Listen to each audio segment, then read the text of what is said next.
അല്ല ഇതിങ്ങനെ ഇടയ്ക്ക് കഴുകി മിനിക്ക് വെച്ചാ മതിയാ. ഒന്ന് റോട്ടിലിറക്കി ഒരു ചുറ്റണ്ടേ?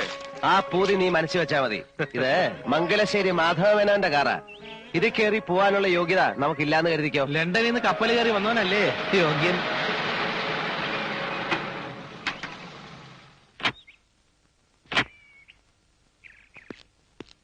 ഒന്ന് കാണണമെന്ന് പറഞ്ഞു വന്നതാ. നീലിന് മനസ്സിലായില്ലേ? വീരാൻകുട്ടി, നമ്മുടെ മസ്കറ്റിലുള്ള. എന്താ വിശേഷിച്ച്? ഞാൻ കഴിഞ്ഞ ആഴ്ച വന്നത്. ഓരോ തിരക്ക് കാരണം ഇതുവരെ ഇങ്ങോട്ട് ഇറങ്ങാൻ കഴിഞ്ഞില്ല. സിഗരറ്റ് ഇല്ല, ബീഡിയാ ഇഷ്ടം. അത് വല്ലപ്പോഴും. വന്ന കാര്യം പറഞ്ഞില്ലേ? അത് നിങ്ങൾ ആ മേലെടുത്ത പറമ്പ് എനിക്ക് തരണം.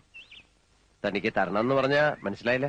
അല്ല, കൊടുക്കുന്നെങ്കിൽ മറ്റാര് തരുന്നേക്കാൾ 1000 രൂപ കൂടുതൽ ഞാൻ തരാം. എടോ, മംഗലശ്ശേരി മുറ്റത്ത് കയറി വന്ന് വസ്തു വിൽക്കുന്നു എന്ന് ചോദിക്കാനുള്ള ധൈര്യം നിനക്ക്?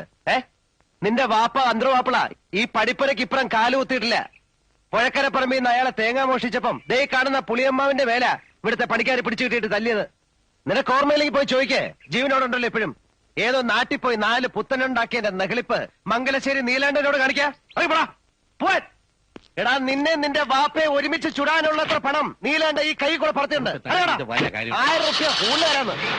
എന്താണ് അതിന്റെ സുഖം? ഞാൻ അപ്പളേ പറഞ്ഞത് അയാളോട് ഇത് ശരിയാവില്ല. അയാളോട് എന്തിനാ ചാടി കയറണത്?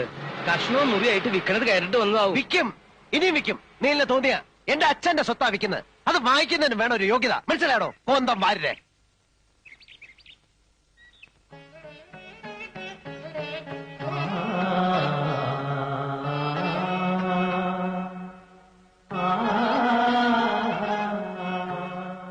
പണിയൊക്കെ നല്ല ഒന്നാന്തരായിട്ടുണ്ട്. കാശ് ഇത്ര കൂടുതൽ പൊട്ടിയെങ്കിലും ഇതിന് മാത്രം കണക്ക് പറയരുത് വാരരെ. അച്ഛന് വേണ്ടി ചെയ്യുന്ന ഒരു സൽക്കർമ്മം നേരത്തെ വേണ്ടിയതായിരുന്നു. നല്ല കാര്യങ്ങളൊക്കെ ഇത്തിരി വൈകിയല്ലേ തോന്നുള്ളൂ. കേട്ടില്ല? അല്ല, പഴയ മരത്തിന്റെ ഒരു ഉറപ്പേ.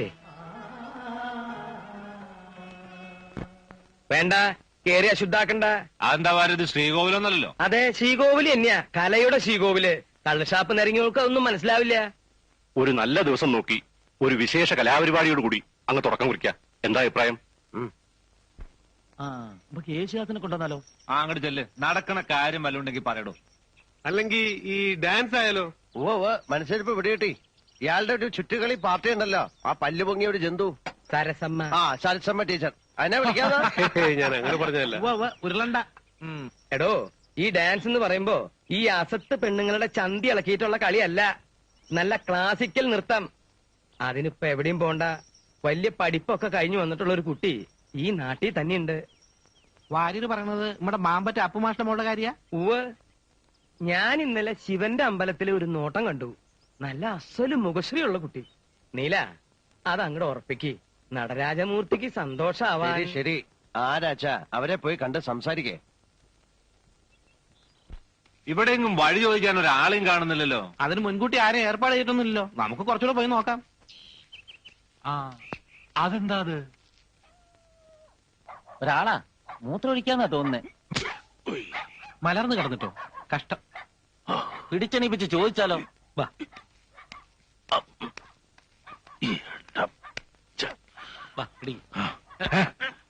ആരാ പിടിക്കുന്നില്ല.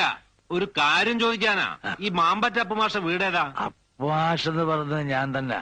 വീടാ ഞാനും നോക്കണേ. നമസ്തേസ്തു മഹാമായേ ശ്രീപീഠേ സുരപൂജിതേ ശംഖചക്രഗദാഹസ്തേ മഹാലക്ഷ്മി നമോസ്തുതേ.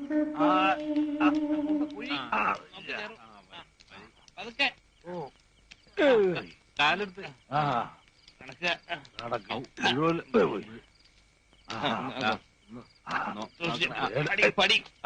മൂപ്പര് ഇച്ചിരി ഓവറായി പോയി. കുഴപ്പമൊന്നുമില്ല, മോരിന്റെ ഒത്തിരി കലക്കി കൊടുത്താളി.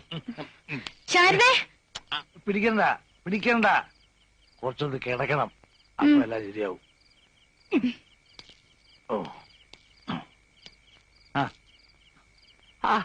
ഞാൻ എന്റെ കുട്ടിക്ക് ഇത്തിരി എള്ളുണ്ട വാങ്ങിയിരുന്നു. ആ പൊതി എവിടെ പോയി? എന്റെ മോക്കേ ഭാനുവിന് അവക്ക് എള്ളുണ്ടാന്ന് പറഞ്ഞാൽ എന്ത് കൊതിയാന്നറിയോ? ഞങ്ങളെ മനസ്സിലായിട്ടുണ്ടാവില്ലല്ലേ? മംഗലശ്ശേരി എന്നാ നീലനൊരു കാര്യം പറഞ്ഞു അയച്ചിട്ടുണ്ടായിരുന്നേ. ആശാനുമായിട്ടൊന്ന് ആലോചിക്കാന്ന് കരുതി വന്നതാ. അതിപ്പോ കണ്ടീഷൻ മോശമായല്ലോ. നിങ്ങൾ ഒരു പരിപാടി ബുക്ക് ചെയ്യാനാ 7 ലക്കര അമ്പലത്തിലെ. നിങ്ങൾ കാര്യവരോട് പറഞ്ഞു കൊടുക്കൂർപ്പേ.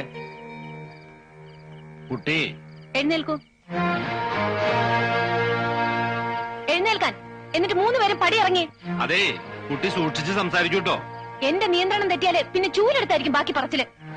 മംഗലശ്ശേരി നീലകണ്ഠൻ പറഞ്ഞയച്ചവരോട് മര്യാദ വിട്ട് സംസാരിക്കരുത്. അത് മൂപ്പർക്ക് കുറച്ചിലുണ്ടാകും. നീലകണ്ഠനോ സാക്ഷാൽ പരമശിവനോ ആരുടെ ആളായാലും പടിക്ക് പുറത്തിറങ്ങിക്കൊള്ളണം. മാമ്പറ്റ ഭാനുവ പറയുന്നത്. ഭാനുച്ചി മോളകത്ത് പോ. ഓരോ പേരും പറഞ്ഞ് കുടിപ്പിച്ച് നിങ്ങളൊക്കെ കൂടെ ഞങ്ങളുടെ അച്ഛനെ കൊല്ലുമല്ലേ? എന്ത് തെറ്റാ ഞങ്ങൾ 2 പെൺകുട്ടികളും നിങ്ങളോടൊക്കെ ചെയ്തത്? ഇത് മാമ്പറ്റ ബാനുവല്ല, പുലിപറ്റ ബാനുവാ. ഞാൻ അയച്ചാന്ന് പറഞ്ഞില്ലേ? ഉവ്വ പറഞ്ഞു. അപ്പൊ മുറ്റത്തേക്ക് ഒരു തുപ്പ ചില അലവലാതി പെണ്ണുങ്ങളുടെ കൂട്ട്. ആ തന്ത കുടിച്ച് മലക്കം പറഞ്ഞതിന് അതിന് ഞങ്ങൾക്ക് ചീത്ത. അതിനിപ്പോ എന്തിനാ ഇത് വലിച്ചു കയറിനാവോ? ഒന്ന് ചുമ്മാരിടോ.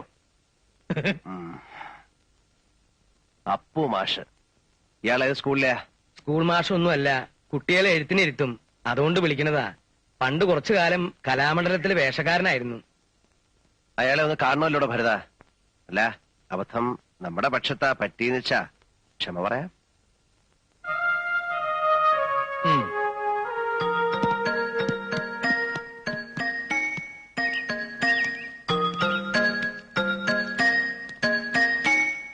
നമസ്കാരം.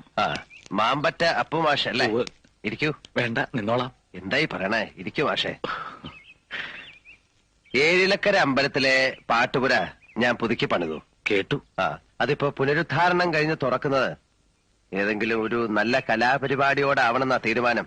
ഓ, അതിനിപ്പോ പേരുകേട്ട കേമത്തികളെ വേണമെന്ന് വെച്ചാ മംഗലശ്ശേരി മാധവമേനോന്റെ മകൻ വിചാരിച്ചാ നടക്കും. ഉവ്വ്. അതൊന്നും വേണ്ട. നമ്മുടെ നാട്ടിൽ തന്നെ മാഷിന്റെ ഒരു മകളുണ്ടെന്ന് ആരോ പറയുന്നത് കേട്ടു. എന്താ മിടുക്കത്തിയുടെ പേരെന്ന് എനിക്കറിയില്ല. ഭാനുമതി. ഭാനു എന്ന് വിളിക്കും. ഓ, നല്ല പേര്. അപ്പോ അങ്ങനെ ഒരു തീരുമാനത്തിന്റെ പുറത്താ ഈ മൊശകോടന്മാരെ ഞാൻ അങ്ങോട്ട് അയച്ചത്. ക്ഷമിക്കണം, അവളൊന്ന് എന്തോ ഇത്തിരി കടുത്ത ഭാഷയിൽ സംസാരിച്ചു എന്നറിഞ്ഞു. ക്ഷമിക്കണം. ചേച്ചേ, ക്ഷമ അങ്ങോട്ട് ചോദിക്കാനല്ലേ മാഷെ വിളിച്ചു വരുത്തിയത്. അത് വേണ്ട, തെറ്റ് എന്റെ കുട്ടിയുടെയാണ്. എന്നാ പിന്നെ വരേ. മാഷൊന്ന് എണീക്ക. ഇത് 5001 ഉറുപ്പിയുണ്ട്, ഒരു ചെറിയ സമ്മാനം. തീയതി ഞാൻ അറിയിക്കാം. മോളുടെ ആട്ടം ഗംഭീരാക്കണം നമുക്ക്. പണം കണ്ടപ്പോ അച്ഛന്റെ കണ്ണു മഞ്ഞളിച്ചു അല്ലേ? അങ്ങനെ എന്റെ കുട്ടി പറയരുത്. ദരിദ്രനാ ഞാൻ. കാശിന് ഗത്യന്തരമില്ലാത്തവനാ. കൈ നീട്ടാനായി ഈ നാട്ടിൽ ഇനി ഒരാളും ബാക്കിയില്ല. എല്ലാം ശരിയാ. പക്ഷേ ഉള്ളിലെന്നും ഒരു ചിന്തയുണ്ടായിരുന്നുള്ളൂ. എന്റെ മോള് ഭാനു. അവള് വലിയ ആളാകുന്ന ഒരു ദിവസമുണ്ട്. അന്ന് നിവർന്നു നടക്കാനാ ഞാനിപ്പോ നട്ടല് വളച്ചു പിടിച്ചിരിക്കുന്നതെന്ന്. അച്ഛ, ഒന്നും എനിക്ക് അറിയാഞ്ഞിട്ടല്ല. കഥകൾ ഓരോന്ന് കേട്ടിട്ട് അയാൾ ഈ ജന്മം കാണാനുള്ള യോഗം ഉണ്ടാക്കല്ലേ എന്ന് പ്രാർത്ഥിക്കുന്നവളാ ഞാൻ. അതേ മനുഷ്യന്റെ അത് ഓർക്കുമ്പോഴാ. അയാളുടെ കാര്യം കളയു കുട്ടി. 7 ലക്കര അമ്പലത്തിലെ മൂർത്തിയുടെ മുമ്പില് എത്രയോ പുകൾപെറ്റ കലാകാരന്മാര് വന്ന് നൃത്തം ചവിട്ടിയ മണ്ഡപത്തില് അവിടുന്ന് തുടക്കം കുറിക്കാൻ കിട്ടണ യോഗം അതെന്റെ കുട്ടിയുടെ ഭാഗ്യാണെന്ന് കരുതണം.